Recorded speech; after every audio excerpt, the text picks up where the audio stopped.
habeen wanaagsan dhamaantiinba ku soo dhawaada barnaamijkeena daqiiqadaha wararka Afrikada bari saacadu waa 8 fiidnimo oo gow ah habeen wanaagsan dhamaantiinba ku soo dhawaada barnaamijkeena daqiiqadaha wararka qodobadan idin hayo waxa kamid ah nin dil ka geystay magaalada Garowe oo shacabka iyo ciidanka amaanku ay iska kaashadeen in la soo qabto gacanta ayaana markii dambe lagu dhigay qolada dhibanayaasha ha noqoto ama qolada falka geysatay ha noqoto sida raganimada iyo muwaadinimada leh oo nolol shaqayseen aad iyo aad baan kaga mahadcelinaynaa isla Puntland khilaaf baa ka taagan maanta waxa halkaasi gaaray laba mas'uul oo horay ra'iisul wasaare Soomaaliya uga soo noqday waxayna ka hadleen xaaladda siyaasadeed iyo khilaafka jira dalkan waa ogtiin ama dawladda xaata ama Puntland haata meel kale haadaan markasta markii ay waqti soo dhawaado xaalad baa taagtaag ma jirtay haddana sidoo kale today waxa taagan baan waxaan rajaynaynaa hadii la yiraahdo in jid loo bixiyo dagaalkii magaalada Ceelberde ku dhaxmaray militariga Soomaaliya oo hadda maxkamadda militarigu ay go'aano ka soo saartay xajka sanadkan uu soo dhamaaday haddaba siduu u qabsoomay goormayse ku soo noqonayaan xujayda Soomaaliya dalka hooyo qabuuraha la sheegayo in la iibsaday oo gudoomiyaha gobolka Banaadir uu war ka soo saaray iyo dabcan xubinteennii suugaanta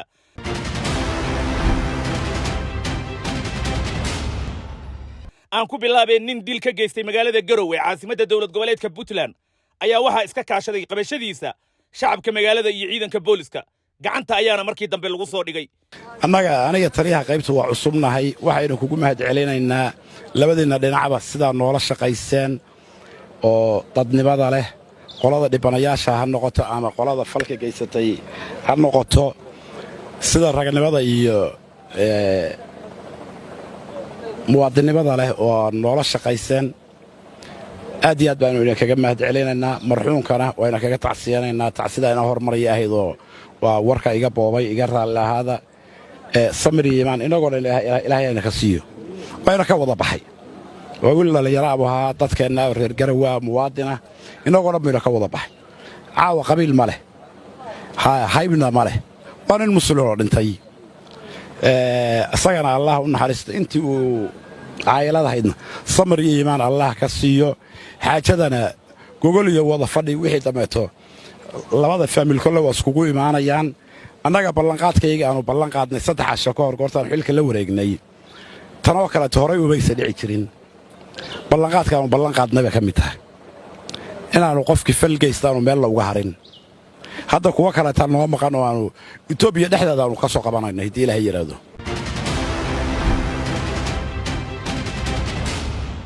intaanan Puntland ka bixin Garowe maanta waxa gaaray Umar Cabdirashiid Cali Sharmarke iyo Cabdiwali Cali Gaas oo horay ra'iisul wasaarayaal Soomaaliya uga soo noqday waxay ka hadleen khilaafka ka taagan doorashada Puntland ee la isku haysto Umar Cabdirashiid ayaa sheegay in dhaqanka Soomaalida ee marka uu madaxweynaadkoodu dhamaado ay siyaasaddu taagtaag gasho dalkan waa ogtiin ama dawladda xaata ama Puntland haata meel kale haadaan markasta markii ay waqti soo dhawaado xaalad baa taagtaag ma jirtay haddana sidoo kale today waxa taagan baan waxaan rajaynaynaa hadii la yiraahdo in jid loo bixiyo wax badan oo hadda Puntland looga daysanaa jira doorashooyin waa dhacay wanaag waa dhacay waxaan rajaynaynaa inta hartana hadii la yiraahdo in aanu sidaas wax looga daysada ay noqoto oo deegaanada dawlad goboleedyada kale iyo kulli ay ku daysadaan in xaalku ku dhamaado waa rajaynaynaa Puntland waan qabaa in wax kastoo jira iyo wax kastoo mar kasta dhaca aakhirka inay ku dhamaanayso wada hadal iyo isawgalasho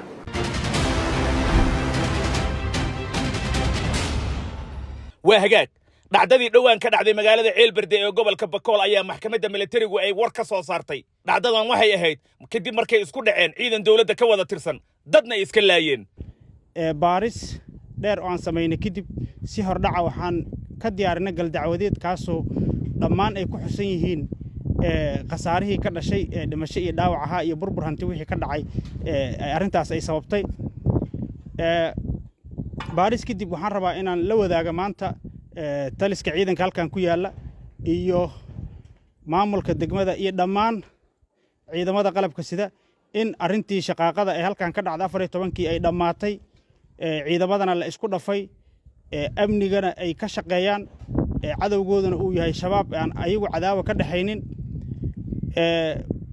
waxaan sidoo kale rabaa inaan la wadaago oon hortooda ka ballan qaadaa gal dacwadeedkii aan ka diyaarinay arrinkaas waxaan horgey doonaa garsoorka ciidanka cid kastoo mas'uuliyad kule ama lug kule arrinkaasna waxaa laga qaadi doonaa garsoorka ciidanku ka qaadi doonaa tilaabo sharciga waafaqsan sidaas daraaddeed laga bilaabo maanta way dhammaatay arrintii ka taagneed ee mataqaanaa ceel berde ee cadowga ciidamada ay leeyihiinna waa shabaab sidoo kale waxaan ku wargelinaa maamulka degmada in ay la hadlaan dadweynaha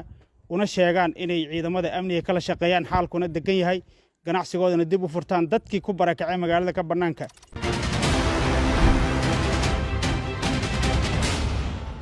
waa hagaag xajkii wuu soo dhammaaday 2 milyan dad ka badan ayaana guryahooda ku noqonaya xujaydaasi noqonaysa waxaa ka mid ah xujaydii Soomaaliya ka hajisay Sheekh Mukhtaar Robow Cali ayaa ka warramay xajka siduu u dhacay iyo soo noqoshada xujaydaba xujaydaanu si nabad ay ku soo degeen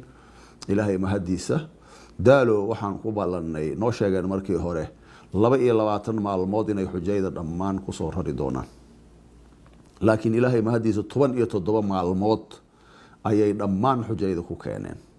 waan uga mahad celinaynaa waxaan ka sugaynaa sidii oo kale degdegtii haddana inay ku celiyaan xujayda insha Allah taala nabad qabo xujayda hor tiradoodu intaas ay ahayd inta kalena way tagi doonaan insha Allah taala duulimaadyadii ilaa hadda 2 duulimaad baa baxay ilaa caawa qaar baa bixi doona beri inta aniga aan hubno oo hadda la soo gudbiyay waa 267 xaaji ayaa wadanka u dhoofay nin kastoo aan ogahay qaar kale oo diyaarad kala raacay inay jiraan oo meelahan in lagu soo daro tiradan ay runtii ahayd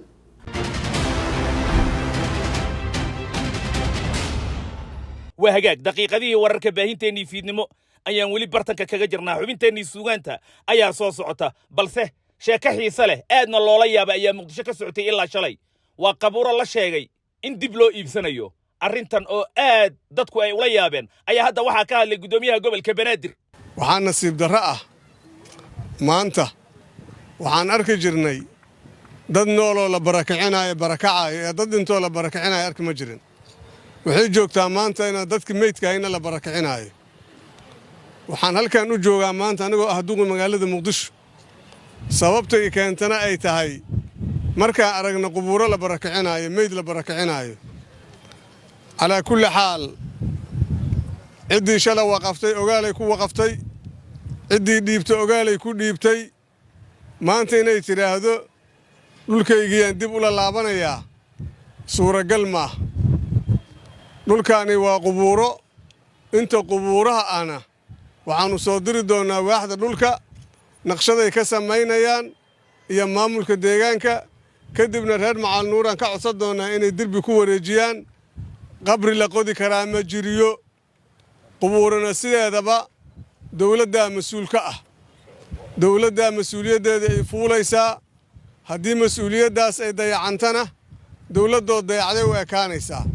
marka dadka intay soo guureeyaan habeenkii intay yimaadaan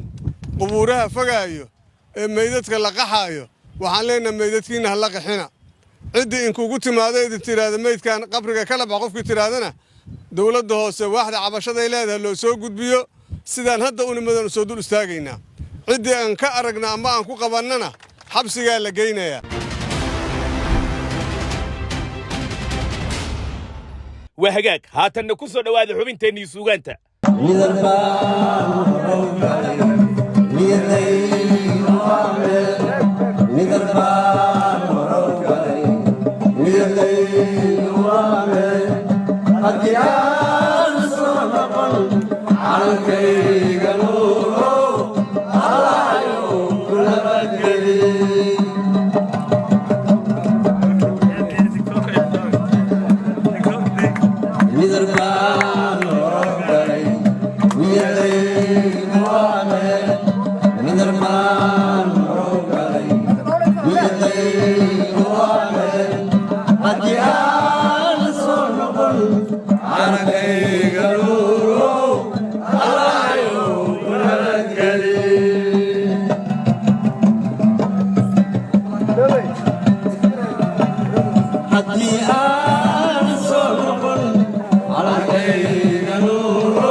barnaamijkeennii daqiiqadaha wararka caawa waa naga intaas waad ku mahadsantihiin daawashadiinna cabdifataax cabdullaah soo saaray anigu cabdirasaaq catoosh baan ahay maxamed elfis wuu farsameeyey tan iyo kulankeenna kan xiga nabadgelyo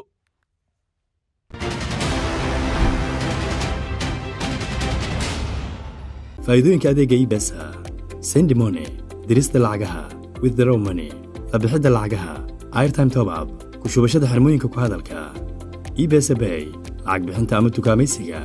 loans and savings amaahda iyo kaydka iibesa global xawilaadaha iibesa mastercard virtual mastercard banking service adeegyada bangiga iibesa goor kasta iyo goob kasta